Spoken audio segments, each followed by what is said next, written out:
My name is Ryan Guay, and I am the lead singer and primary songwriter and lead guitar player for the group Street Pharmacy.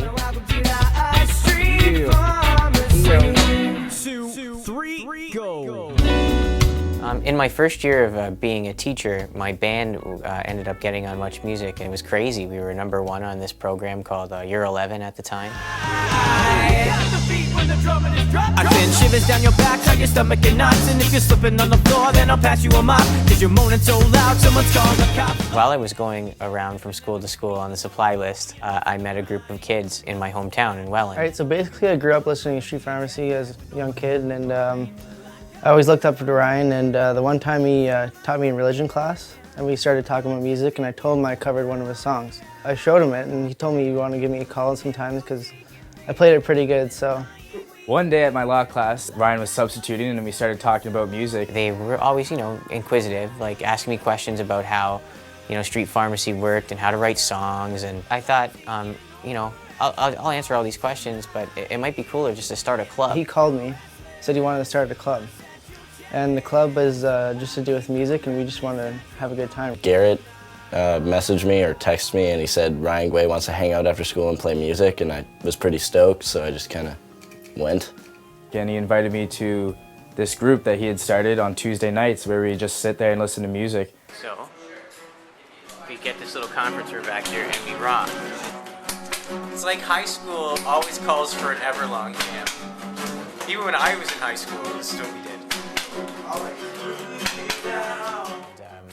What I would do is I would prepare a lesson from week to week, and I would teach them about whether it was band philosophy or management or agents or lawyers or how to run a show. The marketing and promoters and you have to make agreements and basically all the technical stuff that happens behind the music that a lot of people don't see. And all the cool stuff you need to just get yourself out there, even with concerns to social media and stuff like that.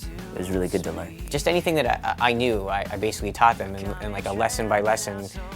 So it was like school but cool, I guess. So this is the beginning, I guess, of we're writing our first song. And as you can see here, we're at Youth Innovations. Basically, the one time I woke up and I just had this riff in my head. And I thought it was a pretty good riff, so I recorded it. And right now, we're working on a tune that Garrett has kind of written. What's this tune called again? Blindman! Blindman started with a riff that Garrett had, and Jake showed up with these lyrics, and we're like, yeah, that fits. And then Ryan wrote them out on the whiteboard, and then we all just kind of picked at it until we all liked it. So we got intro, verse, we got a chorus, we got a pre-chorus. We worked out the melody for a few weeks, kind of worked on the formatting, and just came together like that.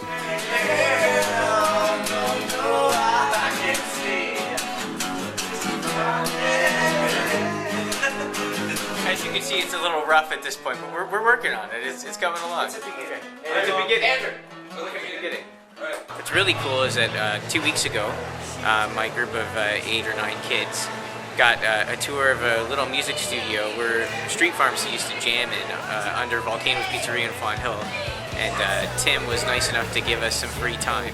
Ryan called me up and mentioned that he teaches kids about music, and if he could come down to the studio and check it out and show them around. I said yes, absolutely. I thought it was a good idea.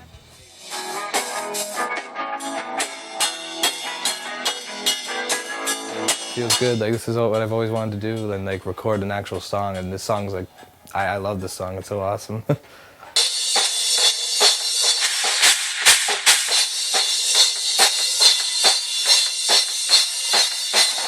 You guys haven't heard, you and Topher haven't heard much of it, right? No. You guys want to play it? We can talk about what we think about it. Sure. Because now these kids really get to do it, for real.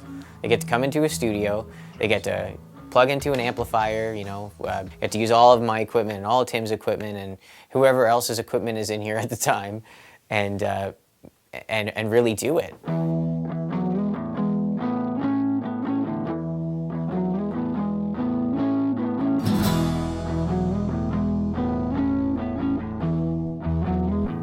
If you're just playing music by yourself, I think it's best to just get with a bunch of friends that you can play instruments and jam, because that's the best possible way to get better and teach yourself different things.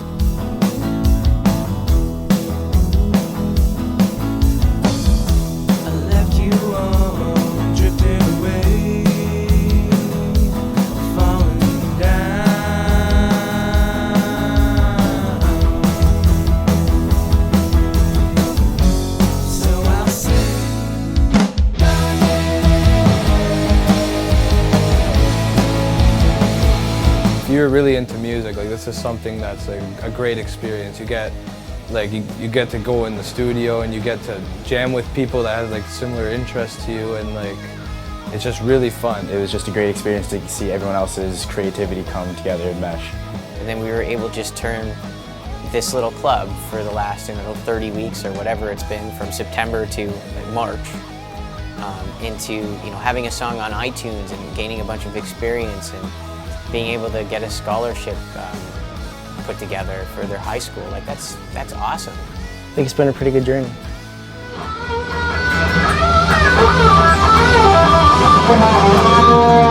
Oh,